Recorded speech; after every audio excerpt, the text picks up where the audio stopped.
metabolismo microbiano, tá?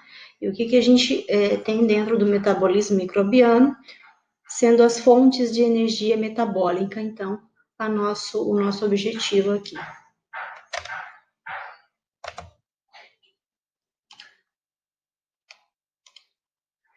Então, o que seria o metabolismo, né? O metabolismo é um conjunto de todas as reações que estão ocorrendo dentro de uma célula ou de um organismo. E o metabolismo, ele é indispensável para a manutenção de todas as estruturas desta célula, desse organismo e da própria fisiologia. São responsáveis, então, essas reações são responsáveis pelos processos de síntese e degradação dos nutrientes da célula. E assim também constitui a base da vida, permitindo o crescimento e reprodução dessas células e dos organismos. Ele é catalisado, nesse processo do metabolismo, ele é assistido, né, vamos dizer assim, por sistemas integrados de enzimas, tá? Que vocês vão ouvir bastante falar sobre enzima. Enzima é uma proteína com uma função específica. Essas enzimas, elas fazem a mediação das reações que requerem energia. E o próprio metabolismo, ele tem uma divisão de anabolismo e catabolismo, tá? As três reações que são as principais, né, os mecanismos para a produção dessa energia metabólica são a fermentação, a respiração e a fotossíntese, certo? Pelo menos um destes mecanismos tem de ser usado para que o organismo consiga sobreviver e crescer. E aí a gente pode iniciar olhando esse desenho, essa ilustração. Aqui nós temos as rotas metabólicas. Então, em azul, nós temos o anabolismo, tá? E em rosa, o catabolismo. No anabolismo, o que acontece? Moléculas percursoras, tá? Ácidos, aminoácidos, açúcares, ácidos graxos, bases nitrogenadas, são transformadas em macromoléculas. Proteínas, polissacarídeos, lipídios e ácidos nucleicos. No caso do catabolismo, ele pega essas macromoléculas, tá? Utilizando energia, então ele pega os carboidratos, os lipídios e as proteínas, que vão ser catabolizadas e transformadas em, né, CO2, no caso de óxido de carbono, água e amônio, certo? No anabolismo, nós chamamos essa via de via biosintética, né, vida, e sintética de síntese, de produção. Então, é síntese da vida. Ela utiliza, então, energia na forma de trabalho. Ela sintetiza biomoléculas, como a gente viu ali, né?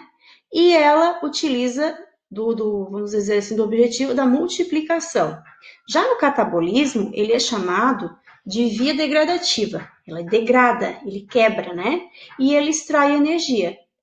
E é uma forma de dizer que é uma simplificação das moléculas a compostos comuns. Então, nós pegamos as biomoléculas aqui, proteínas, lipídios, carboidratos, e vamos quebrar em compostos mais simples, né, comuns, dióxido, água, amônia. No caso do anabolismo, a gente faz aqui uma construção. Então, o anabolismo constrói e o catabolismo quebra, tá bom? O anabolismo é um conjunto, então, dessas reações de síntese de compostos orgânicos estruturais, proteína de membrana plasmática, glicoproteína e também de alguns compostos orgânicos funcionais, como enzimas, hormônios de uma célula. No caso, quando a gente fala no contexto geral de célula, né, gente? Não só bactéria. Ele também é a síntese de moléculas complexas a partir de moléculas bem simples, tá? E há um consumo de ATP. O ATP é adenosina trifosfato, que é a tal da moeda energética. É assim que o organismo funciona. Há um consumo, então, de ATP que foi liberado pelo catabolismo. Então, eles se comunicam, tanto o catabolismo quanto o anabolismo, um gera energia para o outro, certo? No caso, o catabolismo utiliza-se de alguns produtos do anabolismo e o anabolismo utiliza-se de alguns produtos do catabolismo, tá? Essas reações de anabolismo são endergônicas ou endoenergéticas, tá? Ou seja, elas absorvem energia. O prefixo endo significa dentro, então elas vão absorver energia. Como são exemplos de anabolismo, né? Ou endoenergéticas, as reações. A fotossíntese e a quimiossíntese, que nós vamos estudar um pouquinho mais para frente. Essas reações são importantes porque elas são utilizadas para o crescimento e a construção e até o reparo de algumas estruturas, né, celulares.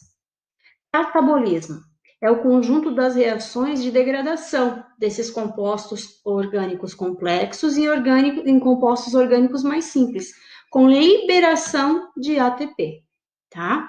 Ele fornece energia para os processos vitais, incluindo movimento, transporte e síntese de moléculas complexas. A exemplo disso são a respiração celular, né, aeróbica, e a própria fermentação. Onde as biomoléculas entram no sistema? Então, se a gente observar essa ilustração aqui, esse esquema, as proteínas que se transformam aqui degradadas em aminoácidos, elas entram em certos locais do sistema. Esse sistema que eu estou colocando para vocês aqui são as rotas metabólicas mais simplificadas.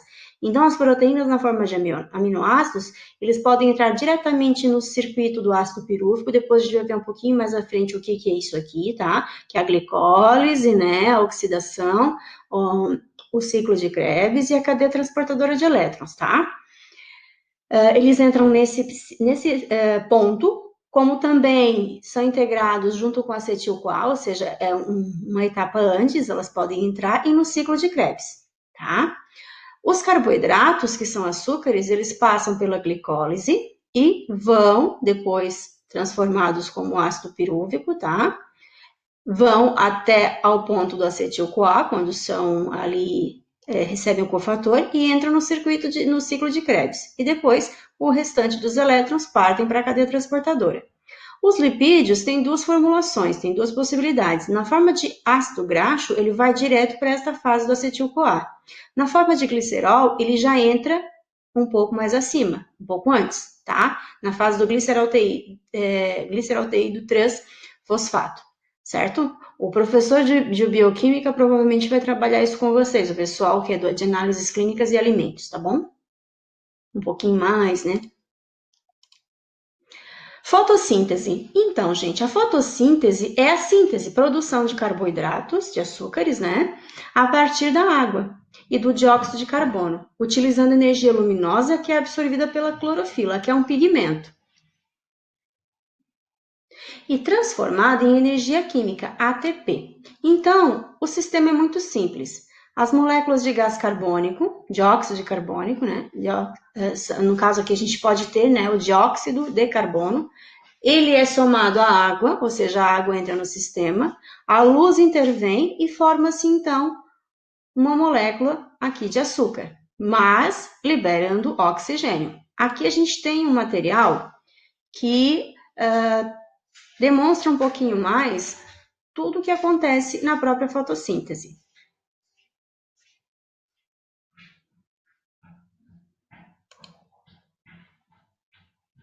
Então, a luz solar, os fótons, né, incidem na planta, e aí a gente fala planta, mas a gente pode falar também bactéria. A água e sais minerais são absorvidos pela planta, ou neste caso, né, ela entra então pelas raízes, é absorvida. O gás carbônico presente na atmosfera também é absorvido pela planta.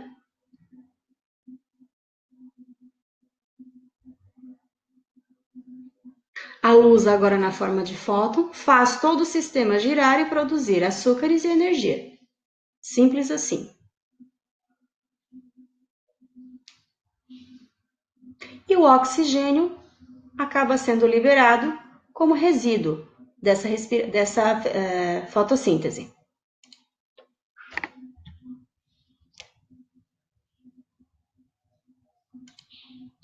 Quimiossíntese, né? É um processo onde ocorre a síntese de substâncias orgânicas que vai utilizar também o dióxido de carbono como fonte de carbono. Mas ao invés de usar a energia luminosa, ele vai usar energia proveniente da oxidação de substâncias inorgânicas. O que é oxidar, gente? É agregar oxigênio, tá?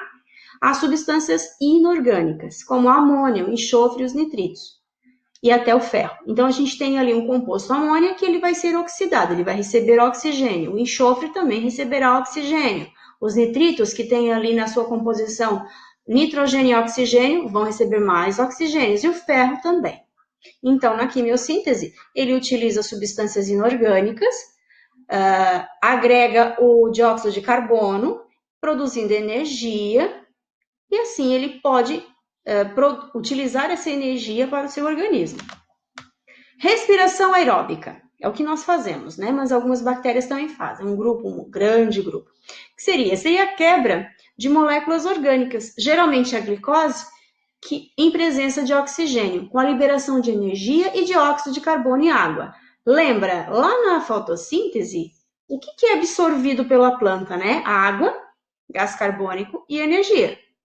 E o que ela produz, né? Ela produz açúcar, oxigênio e energia. E olha como essa reação é interessante. Se a gente observar, aquele açúcar que estava lá numa outra forma, mas é o mesmo, é a glicose que está aqui. E aí a gente pega, isso é a nossa respiração, tá? Lá é a fotossíntese. A gente pega esse açúcar, comemos ele, né, ingerimos ele, e aí utilizamos o oxigênio que nós respiramos, mais a água, e vamos metabolizar. O que vai sobrar de tudo isso? Além da própria energia, né? O gás carbônico que a gente expira, a água que nós liberamos no suor, na saliva, na urina, nas fezes e tudo mais, e a energia para o nosso próprio organismo, tá? A energia é liberada e armazenada em moléculas de ATP, aquela mesma lá, adenosina, trifosfato ou trifosfato da adenosina. E ela é mais eficiente na obtenção de energia do que a fermentação. A gente vai comparar um pouquinho mais lá na frente, que a fermentação, ela é, vamos dizer assim, pouco produtiva, se a gente comparar com a respiração aeróbica. Então, vamos lá. Na respiração aeróbica, a gente pega o açúcar mais o oxigênio. Lá nas mitocôndrias acontece a respiração celular, que vai transformar tudo isso em gás carbônico, que a gente joga para fora expirando, né? Jogando para fora, e a água que é residual no nosso organismo, a gente libera de várias formas, inclusive na urina, certo? Essa respiração aeróbica, ela tem 3 fases, mas antes disso, eu gostaria que vocês depois tivessem acesso, eu não lembro se eu coloquei na sala virtual de vocês, mas eu creio que sim, tá? Existe aqui uma videoaula do Academy Khan, da Khan Academy, na verdade, que ela é bem interessante, eu gostaria que vocês acessassem essa aula, tá? Mas vamos lá. A respiração aeróbica, então, ela se desenvolve em 3 etapas. Então, a gente tem a primeira etapa, que acontece no citosol, tá? Ou seja, lá no citoplasma, que é a glicólise. A glicólise é a transformação da glicose, que é um açúcar, em um outro composto, chamado de piruvato. Isso produz ATP. Depois, ela vai para a segunda etapa. Na segunda etapa, a gente tem o que a gente, vamos dizer assim, uma entre-etapa, né? Que é a oxidação do piruvato. Ou seja, aquele mesmo piruvato, ele vai receber uma coenzima, a coenzima A, que é essa CoA, e vai se transformar de piruvato, o ácido pirúvico, né? Para acetil-CoA.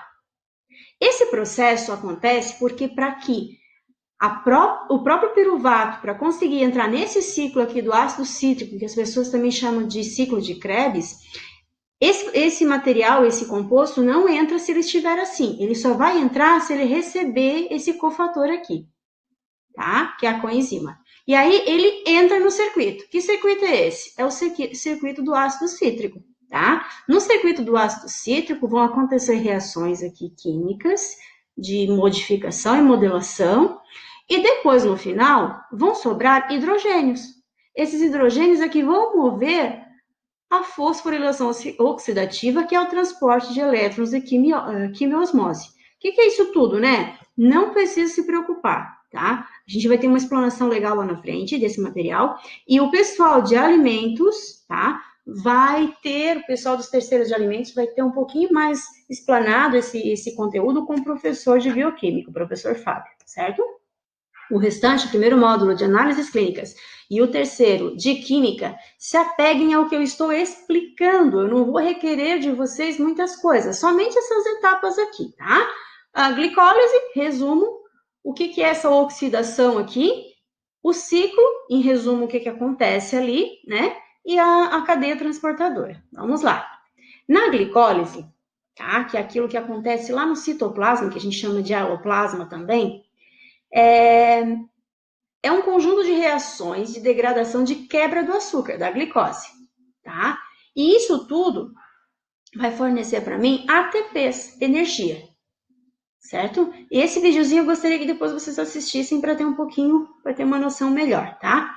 Então, esse processo vai fazer com que a glicose passe pelo processo de glicólise, lise é quebra, para transformar uma molécula de 6 carbonos em 2 moléculas de 3 carbonos, para que depois ele vá para o próximo circuito. Tá? Então, a glicólise, é a quebra da glicose até a formação de 2 moléculas do piruvato, que aí tem 3 carbonos cada um. Tá? Ela vai ocorrer lá no hialoplasma, no citoplasma, certo? Nesse processo, nós temos algumas enzimas que a gente chama ela de NAD, tá? Nicotinamida. Ela é um carregador de hidrogênio. Se vocês olharem aqui, vamos contar comigo, que tem 6 carbonos, certo? Aqui tem 3, mas são 2 moléculas, então 2 vezes 3, 6. Aqui tem 12 hidrogênios. Do lado de lá tem 4, mas como é multiplicado por 2, vira 8. Peraí. Tá faltando hidrogênio aqui, né? Depois eu conto por quê. E aí, aqui tem 6 oxigênios. E aqui eu tenho 3, mas multiplicando por 2, volta a ser 6. Onde será que foram parar aqueles outros hidrogênios que estão faltando aqui? Se eram 12 aqui são 8, né? Lembra da multiplicação aqui por 2? Por que será que, peraí, aqui, ó, está aqui. Esses hidrogênios, 2 moléculas, tá, de NAD, de nicotinamida, passaram por aqui e roubaram, pegaram os hidrogênios. Como foram 2 moléculas, cada uma delas carrega 2 hidrogênios, mas como foram 2, ele carregou 4. Então, tirou 4 hidrogênios desse composto, da glicose. Então, para cada molécula de glicose, para transformar em piruvato, em 2 de piruvato, já são retirados ali 4 hidrogênios pela molécula, pela enzima chamada NAD, certo? Ciclo de Krebs. Bom, já entendemos então que lá na glicólise a gente vai retirar 4 moléculas, né, de hidrogênio, 4 H+, que a gente chama de H+. O ciclo de Krebs, ou também chamado ciclo de ácido cítrico, ele vai acontecer lá na matriz mitocondrial. O que é isso? Matriz mitocondrial é o... Perdão.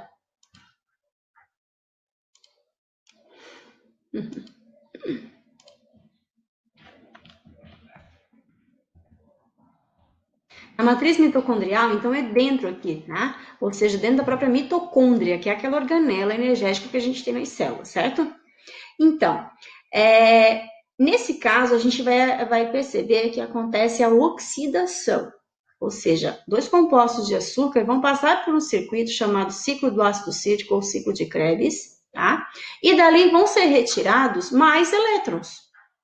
O que sobra dali é o gás carbônico, tá? Eu gostaria que vocês acessassem esse videozinho aqui também da Khan Academy, que é bem legalzinho para vocês terem uma ideia, tá? Então, pessoal de alimentos, é bom vocês acessarem esses vídeos e o de química também, tá? Ali eu vou pedir um pouquinho mais. E essas moléculas, então, vão ser transformadas, esses trioses, né, essas moléculas com 3 açúcares, 3 carbonos cada uma, elas vão acabar passando por esse ciclo e liberar gás carbônico. Esse gás carbônico a gente vai jogar fora pela expiração, tá? E aí vão também ser retirados elétrons, os hidrogênios lá que vão para a terceira fase. Na terceira fase, que a gente chama de cadeia respiratória ou cadeia transportadora de elétrons, isso tudo ocorre no interior das cristas mitocondriais. onde os hidrogênios todos que foram captados naquele processo da glicólise e no próprio ciclo do ácido cítrico, o ciclo da glicólise, eles vão para esse sistema para gerar ATP, tá? Esse videozinho aqui, ele fala um pouquinho mais sobre isso.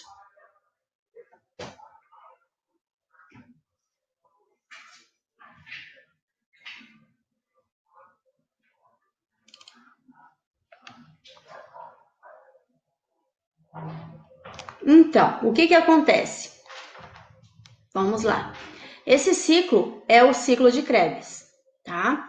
Nesse ciclo, se vocês observarem, tem carbonos. O que acontece aqui?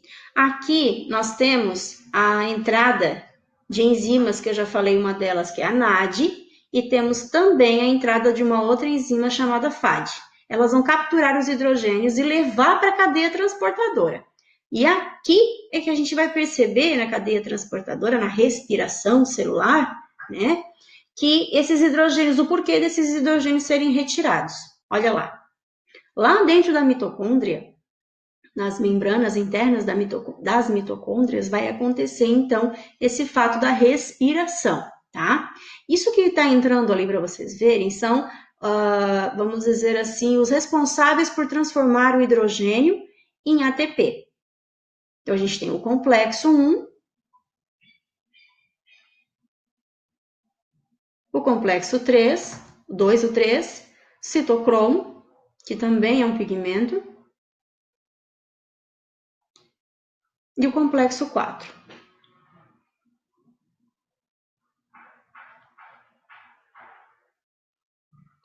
E aí, nesse processo, a gente vai perceber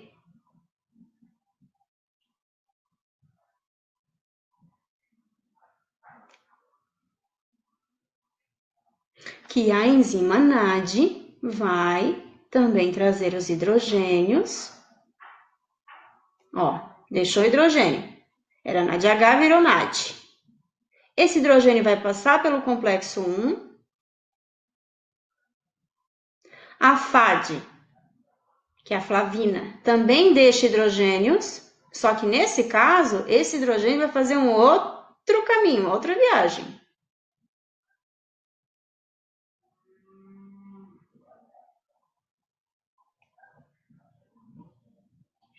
Aí o complexo 2 leva esses hidrogênios até o complexo 3,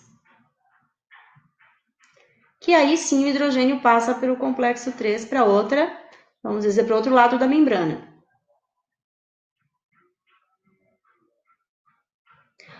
Nesse momento, ionizado, o citocromo móvel vai interagir com o complexo 4, que pega hidrogênios daqui e leva para outra área também, ou seja, para outra parte, o outro lado da membrana.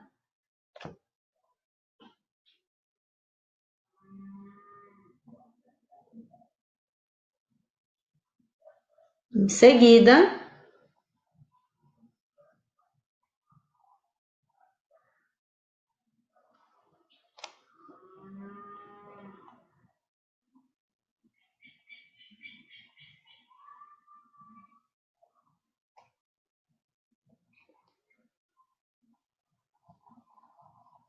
esses elétrons são bombeados.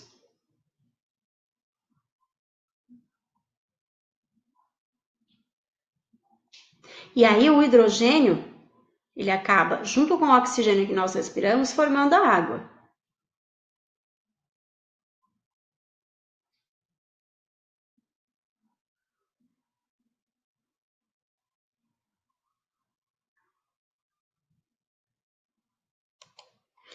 Aí a gente chega numa outra fase, que é a fase da ATP sintase, nessa mesma cadeia respiratória. A ATP sintase é um complexo de proteínas que faz com que esses hidrogênios que foram bombeados de um lado para o outro na membrana voltem, faz com que essa estrutura também se modifique, ou seja, se movimente, e aí produz ATP.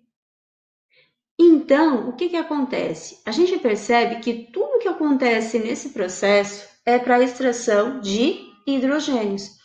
E aí a gente se questiona, né? Mas peraí, por que que o hidrogênio, se é o hidrogênio o cara que faz tudo acontecer, por que que a gente fala que a gente precisa tanto de oxigênio?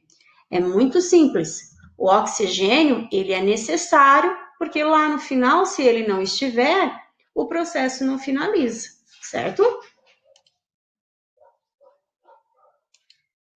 E aí a gente tem o rendimento, tá? Na glicólise, são produzidas 4 ATPs e são gastas 4. Então, aqui eu tenho vamos dizer assim, um ganho de 2 ATPs.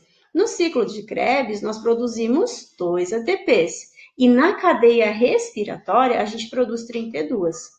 O lucro, entre aspas, né, é de 36 ATPs, certo? Dependendo da respiração, do tipo celular, a gente tem aí um rendimento de 36 a 38 ATPs. Então, eu coloquei até uma piadinha para vocês assim, né? Aqui é como se a glicólise olhasse para o ciclo de Krebs e para a cadeia transportadora de elétrons e dissesse assim, ó, eu não produzo muito, mas trabalho é honesto, né, gente? Tadinha. A glicólise produz só 2 ATPs, né, gente, de rendimento. Enquanto o restante produz todo o circuito ali, ele produz entre 34 e 36, até mais. Então, ele é como se ela olhasse para a situação e dissesse, não é muito, mas trabalho é honesto, certo? Então, vamos resumir aquele sistema, né? A gente tem ali a glicólise com o NAD atuando, o ciclo de Krebs com o NAD e o FAD atuando, todos eles produzindo e utilizando ATP, e lá na cadeia transportadora essas mesmas enzimas vão trazer os elétrons para que ela produza ainda mais ATPs, tá? E aí eu vou mostrar para vocês e apresentar quem são essas NAD, FAD e ATP. Essa é a NAD, olha que linda que ela é. E como é que ela faz, né, para carregar? Ela carrega hidrogênio na forma que ele consegue ser retirado depois, ou seja, ela carrega, mas ela consegue se dissociar dele. A NAD, o nome dela é nicotinamida adenina dinucleotídeo, tá? E ela é chamada de carreador de átomos de hidrogênio. A FAD, tá? O nome dela é flavina mononucleotídeo. No caso da FAD, ela carrega também átomos de hidrogênio, mas ela só vai aparecer no ciclo de Krebs, tá? O ATP que tanto se fala, que é a moeda energética, é esse cara aqui, ó, tá? O que o ATP tem, né? Ele tem esse composto nitrogenado aqui e ele tem esse açúcar, que é uma pentose. E agregada a essa pentose, ele tem 3 grupos de fosfato. Só que um deles ele consegue retirar. Ou seja, um desses aqui, ele consegue doar para o sistema e pegar de volta depois, tá? Ele é reutilizável. Então, aqui vocês estão vendo os 3 maiores envolvidos, compostos, né? Que são muito importantes, envolvidos nesse processo da respiração, ok? Chegamos à fermentação, tá? Que é uma forma de produção energética um pouco menos produtiva, mas que também produz ATP. Tá? A fermentação nada mais são do que reações químicas na ausência de oxigênio e são também controladas por enzimas. A fermentação conduz geralmente à cisão, né, a partilha, a divisão parcial das moléculas de açúcar, glicólise, ou melhor, perdão, glicose, mas também a lactose e assim por diante, tá? Resultando assim na produção de disponibilidade energética inferior se comparar à respiração aeróbica, né, gente, que a gente viu que dá 36 a 38 ATPs. Esse processo, ele tem uma grande importância econômica, né, porque ele é utilizado para a fabricação de muitas formas de álcool combustível, de bebidas alcoólicas, pães, entre outros alimentos, né? A fermentação da glicose gera 2 ATPs, tá? E a fermentação depende do tipo de micro-organismo presente. E aí, aqui a gente tem um esquema, um resumo, na verdade, um resumo do que acontece na fermentação. A gente fala muito de fermentação alcoólica e fermentação láctica. Na fermentação alcoólica, provavelmente vocês já devem ter ouvido falar, né? Produção de vinho, produção de destilados, como a cachaça, enfim, né? Do vinho, da cerveja, enfim. Mas a gente também tem que lembrar que a fermentação alcoólica se dá também quando a gente faz pão, o pão caseiro, tá? Com fermento biológico.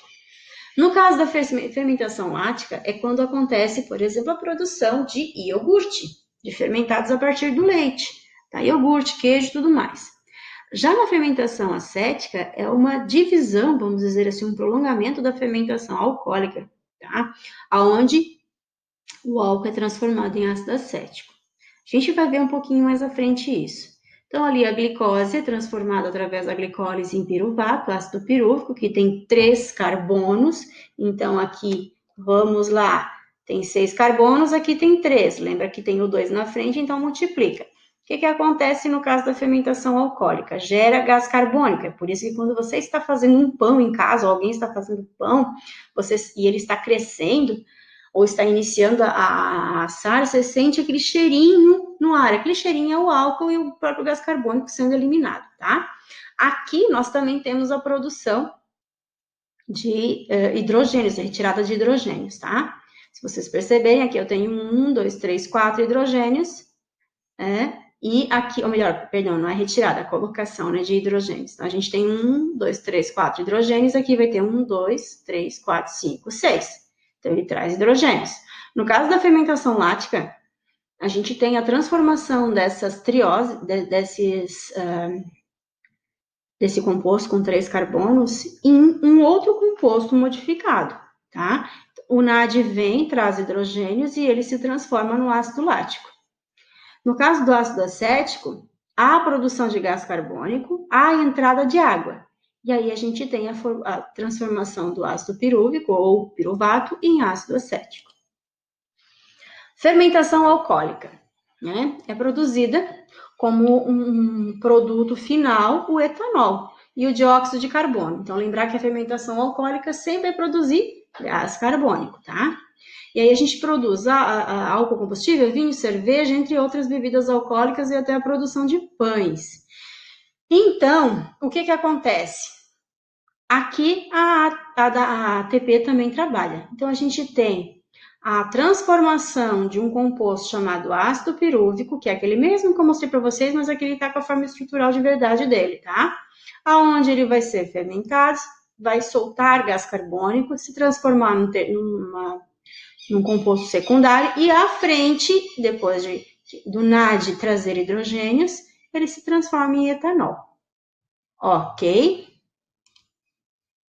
Então, a fermentação alcoólica, também conhecida como etílica, ela vai sofrer a ação das enzimas, na enzima NAD, né? Vai liberar gás carbônico e vai produzir, antes de produzir o álcool, ele vai produzir um aldeído, que é um composto diferente, para depois se transformar em etanol, certo? E aí a gente diz que nesse processo ocorre a descarboxilação do piruvato. O que é isso, professora? Ele perde uma carboxila, tá?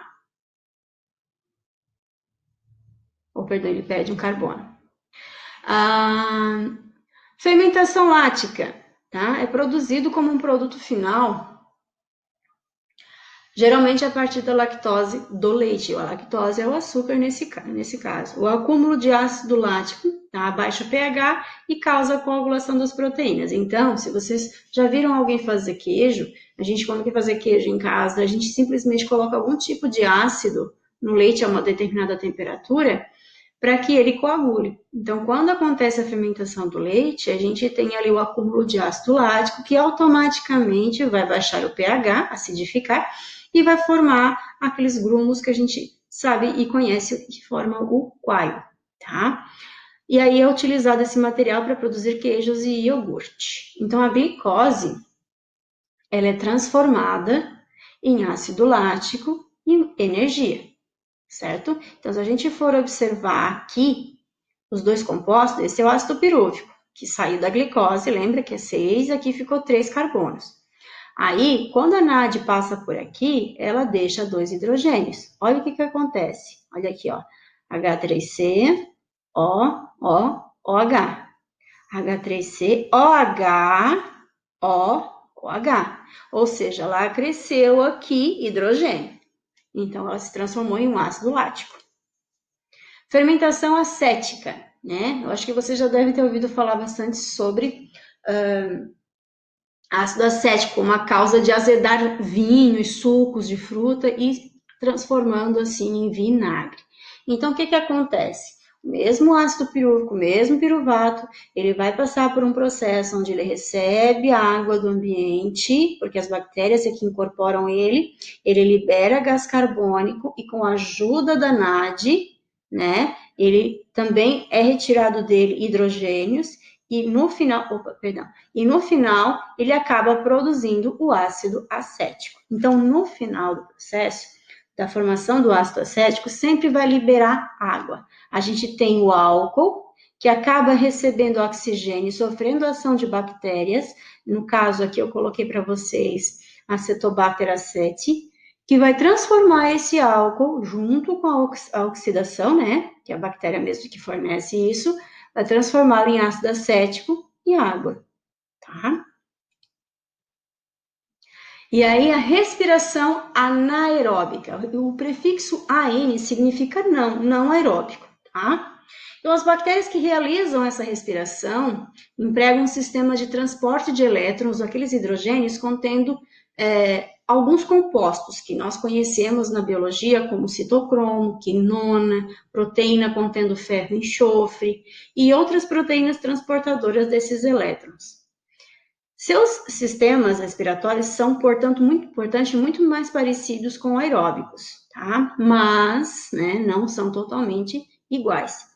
Quando o oxigênio ele é retirado do ambiente, as bactérias respiram anaerobicamente e o aceptor alternativo de elétron é reduzido. Ou seja, quando retira-se o oxigênio, aquele circuito final onde o oxigênio entrava para pegar hidrogênio e formar água, ele é substituído por outro tipo de aceptor, outro composto, ou melhor, outro elemento, né, vai suprir essa necessidade.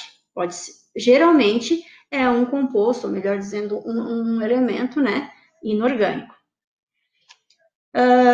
Outros organismos que realizam a respiração anaeróbica são anaeróbicos obrigatórios, e aí eles são incapazes de utilizar o oxigênio. Aqui eu coloquei para vocês uma figura mostrando para vocês a respiração de prótons, um grupo anaeróbico aqui obrigatório, e aqui a respiração do carbonato, respiração de enxofre, do carbonato também aqui, do sulfato, do fumarato, do ferro, enfim, nós temos do nitrato, né? São várias formas de respiração e alguns grupos aqui, ó, até respiração de manganês, tá? O pessoal da química deve ficar meio que encasquetado com isso, mas é assim mesmo que acontece. E por hoje é só, tá? Finalizamos então essa segunda aulinha. Espero que vocês acessem aqueles vídeos. Eu vou colocar para vocês também ali os links desses vídeos, se eu já não coloquei na sala virtual de vocês, tá?